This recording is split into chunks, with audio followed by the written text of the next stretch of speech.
Bismillahirrahmanirrahim. Assalamualaikum warahmatullahi wabarakatuh. Alhamdulillahirrabbilalamin. Wassalatu wassalamu ala asrafil anbiya'i wal mursalin nabiyina Muhammadin wa ala alihi wa ashabihi ajmain, amma ba'd.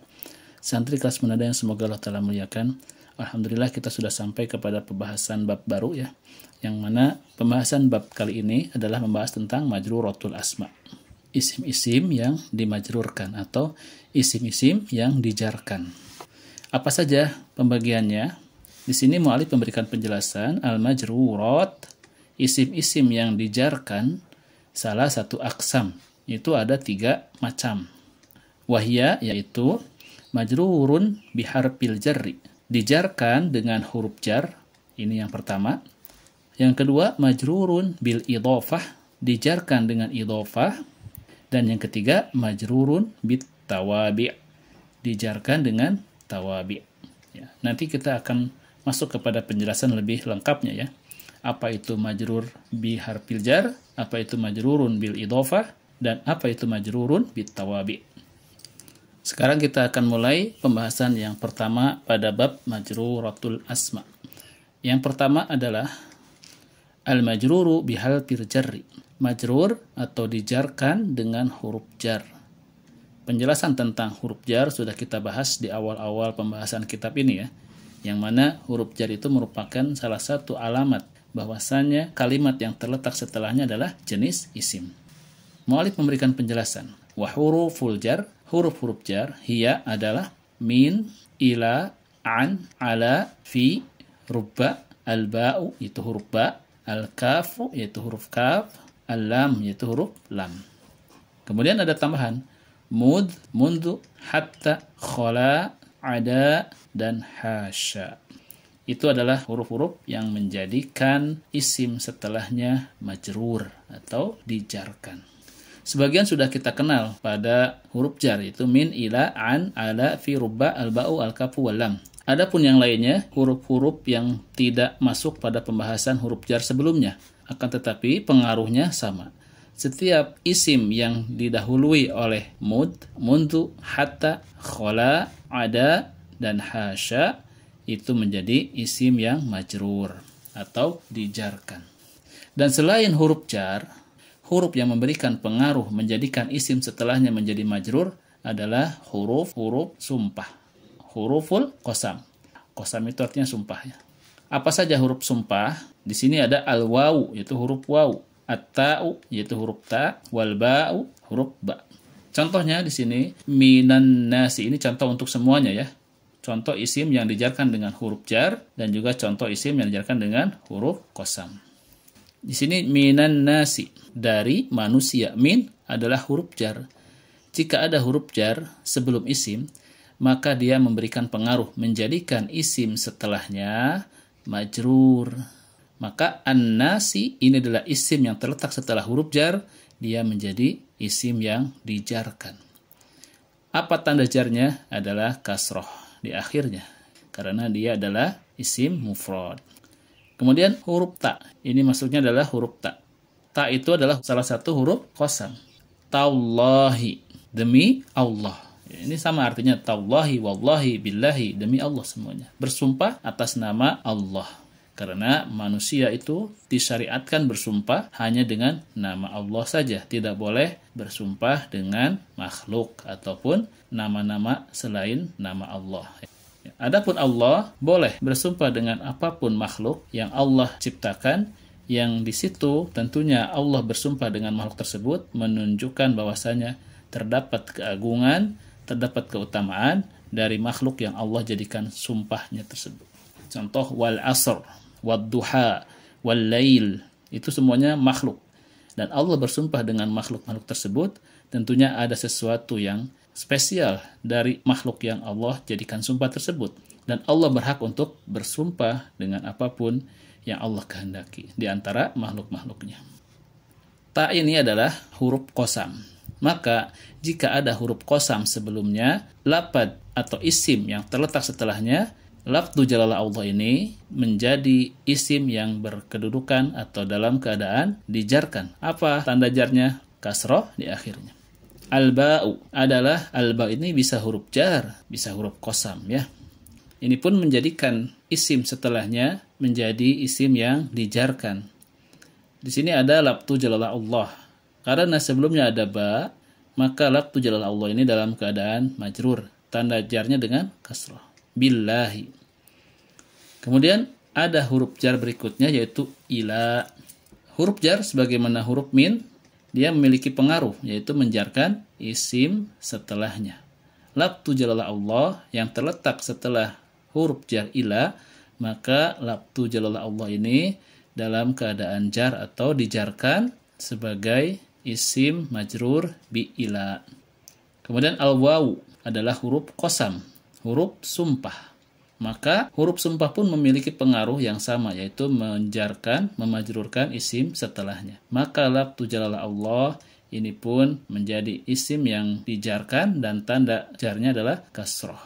Al-lam ini adalah huruf jar juga. Labtu jalalah Allah terletak setelah huruf jar yaitu lam, maka labtu jalalah Allah dijarkan.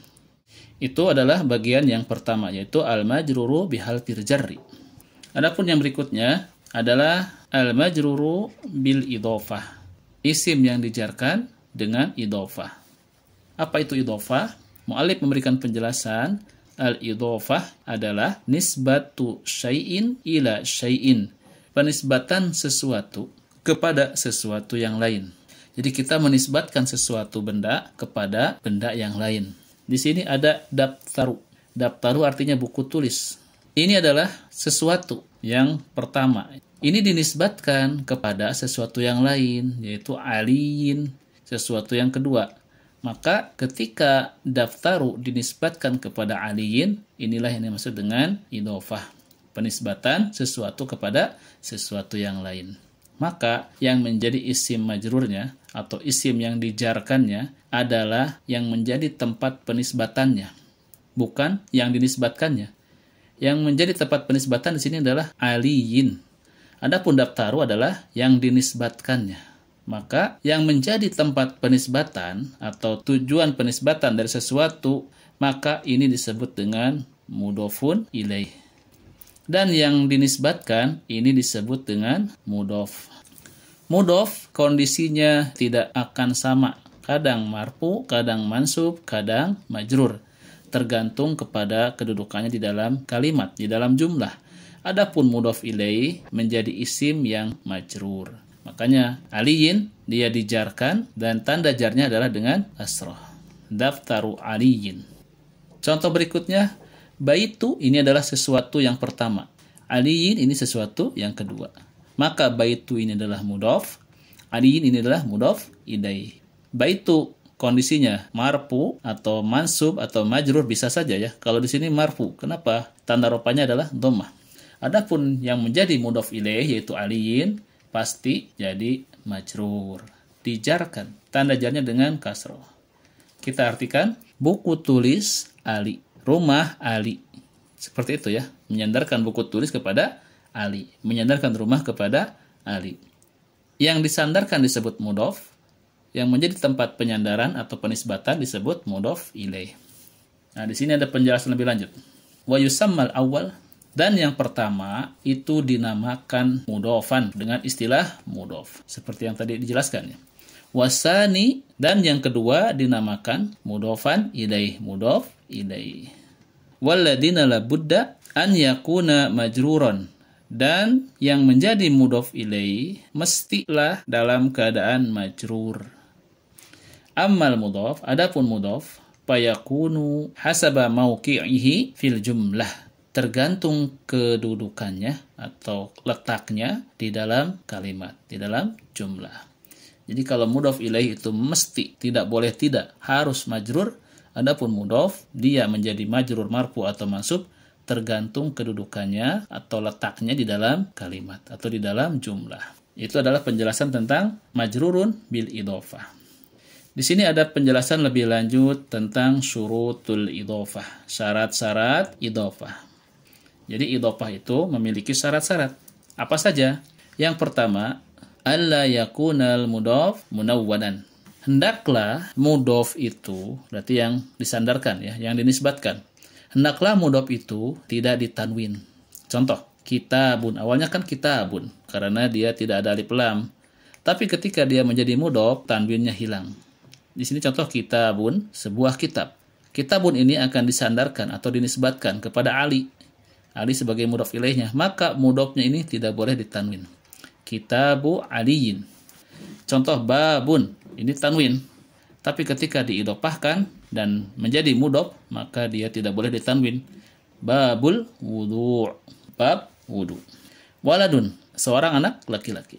Ketika diidhofahkan kepada Muhammadin, maka waladun ini tidak boleh ditanwin. Menjadi waladu Muhammadin. Rijalun, ini ditanwin. Tapi ketika diidhofahkan, dia menjadi mudhof. Mudhof itu tidak boleh ditanwin. Sehingga menjadi rijalul hadis. Ya, itu adalah contoh-contoh syarat yang pertama. Yaitu tidak boleh ditanwin. Apanya? Mudhofnya. Adapun mudhof ilaihnya tetap boleh ditanwin. Jika dia adalah isim nakirah. Kecuali yang wudu, kenapa tidak ditanwin? Karena ada alif lam. Al-hadis, kenapa tidak ditanwin? Karena ada alif lam juga. Syarat yang kedua, antuhdzapan nun idza kana al-mudhaf musannan aw jam'an. Hendaklah nun dihapus. Tuhdzafa itu artinya dihapus. Fi'il mudhari majhul. Idza kana al-mudhaf, apabila keadaan mudhafnya musannan, ini menunjukkan dua atau musanna. Au jam'an, atau lebih dari dua atau jamak. Jadi jika mudhofnya adalah bentuk kalimat musanna atau jamak mudzakkar salim yang ada nunnya pokoknya ya. Contoh kitabani, kitabaini, muslimina, muslimuna, itu ada nunnya akhirnya. Nah, jika diidhofahkan jadikan mudhof, maka nun pada isim musanna dan jamak mudzakkar salim itu harus dihilangkan. Contoh di sini ya, kitabani, dua kitab. Ini isim musanna. Maka ketika kitabani ini mau diidhofahkan, hendaklah dihapus nunnya sehingga menjadi kitaba aliyin, dua kitabnya Ali. Ini mudhof, dia tidak boleh ada nunnya dihilangkan, dan mudhof ilaih ini dimajrurkan atau dijarkan dengan tanda jarnya adalah kasrah. Kitaba aliyin. Baitani, ini isim musanna, artinya dua rumah. Ketika dua rumah ini mau dijadikan mudhof, mau disandarkan atau dinisbatkan, maka nunnya dihapus sehingga menjadi baita Muhammadin, dua rumah Muhammad. Ini yadani, dua tangan. Mau diidhofahkan atau dijadikan mudhof, maka nunnya hilang menjadi yadaka, dua tanganmu. Kenapa ka-nya tidak menjadi yadaki? Nah, ini karena ka ini adalah domir. Domir itu adalah isim mabni. Dia tidak terlihat perubahannya, tetapi dia dalam keadaan majrur sebagai mudhof ilaih. Kenapa tidak yadaki? Kalau yadaki berarti beda maknanya. Kalau yadaka berarti dua tanganmu, seorang laki-laki. Tapi kalau yadaki, dua tanganmu, seorang perempuan. Kemudian rijlani, dua kaki. Ketika mau diidhofahkan atau dijadikan mudhof, maka nunnya hilang menjadi rijlaya, dua kakiku. Ya, ini pun isim mabni, ya-nya semakna dengan domir ana. Syarat yang ketiga, antuhdhafal alif wal lam minal mudhof. Hendaklah alif dan lam, alif lam berarti ya, itu dihapus dari mudhof. Jadi mudhof itu tidak boleh ada alif lamnya. Harus bentuknya menjadi nakirah. Hilangkan alif lamnya. Contoh di sini adalah ar-rasul. Awalnya ada alif lam. Ketika ar-rasul ini mau dijadikan mudhof, maka hilang alif lamnya sehingga menjadi rasulullahi. Dan umumnya mudhof itu bentuknya nakirah. Adapun mudhof ilaih bentuknya ma'rifat. Jadi jika ada isim bergandengan, dua isim bergandengan, satu isimnya nakirah yang setelahnya ada isim ma'rifat, maka itu umumnya adalah mudhof wal mudhofun ilaih. Contoh di sini yang berikutnya as-shalah. Ada alif lam. Maka ketika as-shalah mau diidhofahkan atau dijadikan mudhof, maka hilang alif lamnya menjadi sholatul asr. Salat asar. Kemudian al-baitu. Al-baitu ini ada alif lamnya, maka ketika mau dijadikan mudhof, alif lamnya hilang. Hendaklah dihapuskan sehingga menjadi baitullah, rumah Allah.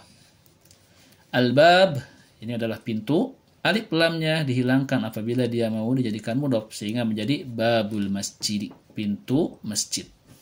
Itu adalah syarat-syarat mudhof. Yang pertama, dia tidak boleh ditanwin. Yang kedua, hendaklah dihilangkan nunnya apabila bentuknya musanna atau jamak. Dan yang ketiga, hendaklah dihilangkan alif lamnya dari mudhof. Adapun mudhof ilaih itu boleh. Dan memang umumnya adalah isim-isim ma'rifat yang memiliki alif lam. Isim ma'rifat itu diantaranya adalah domir, isim alam, kemudian al-mu'arraf bi'al, atau yang dikenali dengan alif lam. Selanjutnya, ada catatan di sini. Mu'alif memberikan tambahan, catatan. Jika terdapat dua lafaz, ada dua isim. Yang keduanya tanwin. Lafaz yang pertama berakhiran tanwin, lafaz yang kedua berakhiran tanwin. Atau kedua-duanya alif lam. Isim yang pertama ada alif lamnya, isim yang keduanya ada alif lamnya. Atau juga ada nun di akhirnya. Ini khusus untuk yang jamak mudzakkar salim dan isim musanna. Dua-duanya ada nunnya. Isim yang pertama ada nunnya, berakhiran nun. Isim yang kedua ada nunnya, maka nah ini penjelasannya ya. Jika dua-duanya seperti itu kalimatnya ya, sama-sama tanwin, sama-sama ada alif lamnya, sama-sama berakhiran nun, maka lafaz yang kedua itu bukan mudhof ilaih, tetapi sifat, atau kita bisa sebut dengan na'at. Contoh, fi hadisin dhaifin. Nah, ini fi huruf jar. Hadisin ini adalah isim majrur bi fi, tanwin. Kemudian ada isim lain, isim berikutnya yaitu dhaifin, ini pun sama-sama tanwin. Hadisin dhaifin, sama-sama tanwin. Maka jika seperti ini bukan mudhof, ini pun bukan mudhof ilaih, karena dua-duanya tanwin. Lalu ini apa? Ini isim majrur bi fi, isim majrur yang dijarkan karena fi. Adapun dhaifin ini adalah na'at atau sifat bagi hadis. Maka kalau kita artikan di dalam hadis yang lemah ada tambahan yang, karena untuk mengartikan sifat, untuk mengartikan na'at, kita boleh gunakan lafaz atau kata yang di dalam hadis yang lemah. Kemudian contoh berikutnya, fil hadisi. Ini alif lam, al-dha'ifi, ini pun alif lam. Jika seperti ini pun bukan mudhof, ini bukan mudhof ilaih. Lalu ini apa? Al-hadisi ini isim majrur bi fi, isim yang dijarkan karena ada huruf jar fi. Ad-dha'ifi ini adalah na'at atau sifat bagi hadis. Maknanya sama ya. Kalimat pertama ini bentuk nakirah, kalimat yang kedua ini bentuk ma'rifat. Bentuk yang kedua kita artikan di dalam hadis yang lemah itu. Jadi ada tambahan itu. Kenapa? Karena ma'rifat sudah ditentukan, muayyan. Hadis yang dimaksud itu yang mana? Adapun yang nakirah, yang bentuk kalimat pertama ini, di dalam hadis yang lemah, tapi tidak ditentukan hadis lemah itu yang mana, tapi berarti nakirah umum. Tayyib, kita lanjut sedikit lagi. Ma'anil idhofah, makna-makna idhofah. Tadi apa idhofah? Penisbatan sesuatu kepada sesuatu yang lain. Jadi mudhof ilaih itu ada beberapa makna. Yang pertama, ma yuqaddiru ma'na min, apa yang menetapkan makna min atau dari. Contoh, khotamu hadidin. Khotamu itu cincin dan dia mudhof. Hadidin ini adalah besi. Dia adalah mudhof ilaih. Maka ketika kita artikan maknanya sama dengan min. Cincin dari besi. Seperti itu ya. Ini penetapan makna yang pertama. Kedua, apa yang maknanya menetapkan lam. Lam itu berarti milik atau kepunyaan. Lamul milki. Contoh di sini baitu, ini adalah rumah artinya ya. Aliin ini ali. Baitu ini mudhof, aliin ini mudhof ilaih. Ini bisa bermakna lam atau kepunyaan. Maka kita artikan baitu aliin, rumah milik Ali. Tapi kalau kita artikan rumah Ali pun kita sudah paham, rumah Ali. Rumahnya milik Ali. Ketika kita mendengar baitu aliin, maka kita sudah paham di situ ada makna lam atau milik. Baik itu tersurat ataupun tersirat ya. Yang ketiga, ma yuqaddiru ma'na fi, yang menetapkan makna fi. Fi itu berarti di dalam ya. Contoh, adaba. Ini adaba mudhof, artinya azab. Al-qabri ini mudhof ilaih, artinya kubur. Maka azab al-qabri kita bisa artikan dengan azab di dalam kubur. Kita bisa artikan seperti itu ya, ketika mendapati kalimat-kalimat yang dia adalah mudhof wal mudhof ilaih. Kira-kira cocoknya yang mana? Antara tiga ini. Kalau tidak bermakna min, maka bermakna lamul milki, lam yang menunjukkan kepunyaan. Kalau tidak keduanya, bisa jadi maknanya adalah fi, di dalam. Jadi kita bisa lihat nanti seperti apa mudhofnya, seperti apa mudhof ilaihnya. Maka kita tinggal pilih antara tiga ini. Bimakna min, dari, bimakna lam, milik, atau fi, di dalam. Itu saja ya penjelasan tentang majrurun bil harfi jarri wal majruru bil idhofah. Insyaallah pada pertemuan berikutnya kita akan lanjutkan pelajaran tentang al-majruratul asma ini dengan penjelasan tentang al-majruru bit tawabi. Majrur dikarenakan sebagai tawabi. Di sini ada latihan ya, at-tamrin. Perintahnya adalah sahih ma tarahu khotoan. Betulkan apa yang kau anggap salah. Contoh di sini fid daftarika. Apa yang salah di sini? Dengan kaidah-kaidah yang kita sudah pelajari sebelumnya. Kalau ada yang salah, silahkan betulkan. Kemudian fil babil asma'il marfu'ati. Ini mana yang salahnya? Betulkan. Yadainika, ini pun betulkan. Dan sampai kafirunal arabi. Ini pun silahkan dibetulkan. Ada nggak yang kelirunya? Berdasarkan kaidah-kaidah yang sudah kita pelajari sebelumnya. Tentang syarat mudhof dan mudhof ilaih. Kemudian yang kedua, tarjim ilal lughatil arabiyyah. Terjemahkan kepada bahasa Arab. Pintu besi. Nah, kira-kira apa? Ini sudah ada clue-nya di atas ya. Cincin emas, baju sutra, 2 anak wanita salim, 2 ibu bapak, sampai rumah Allah. Ini nomor terakhir, nomor yang paling mudah ya. Rumah Allah. Silakan dikerjakan dengan kaidah-kaidah mudhof ilaih yang tadi disampaikan. Insya Allah nanti di liko kita akan bahas satu persatu. Dan jika ada yang keliru ya kita betulkan. Jadi jangan ragu, jangan takut ya. Aduh saya takut salah. Jangan. Justru kalau belajar itu kita harus terus mencoba.